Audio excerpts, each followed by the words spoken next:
February 15th, 2021. President Biden's allies say that with the distraction of the impeachment trial now over, he will quickly press forward with the passage of his $1.9 trillion coronavirus relief plan.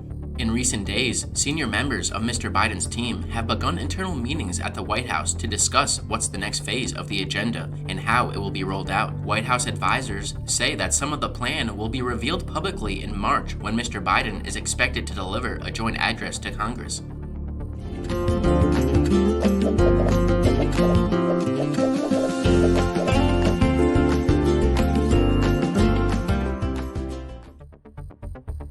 Security forces in Myanmar intensified their crackdown against anti-coup protesters on Monday, seeking to quell the large-scale demonstrations calling for the military junta that seized power earlier in the month to reinstate the elected government.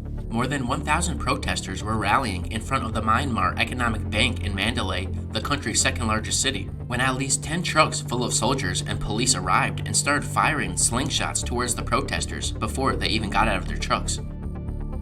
Iran said on Monday it will block snap inspections by the UN nuclear watchdog from next week if other parties to the 2015 nuclear deal do not fulfill their obligations. This comes as a challenge to U.S. President Joe Biden's hope of reviving the accord. The Biden administration aims to return the United States to the nuclear deal, which his predecessor Donald Trump abandoned in 2018. Iran has long denied striving to develop nuclear weapons through uranium enrichment, though its intelligence minister said last week persistent Western pressure could push Tehran to fight back and seek nuclear weapons.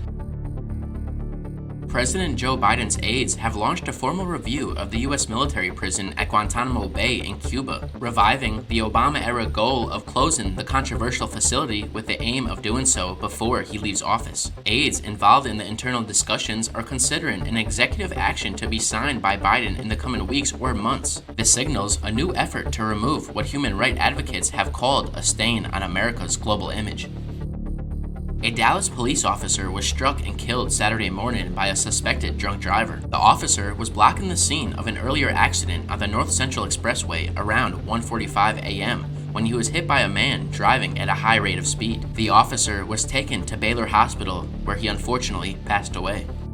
We lost much more than just a life. We lost the future of this department, and we have got to stop losing these officers and losing anybody.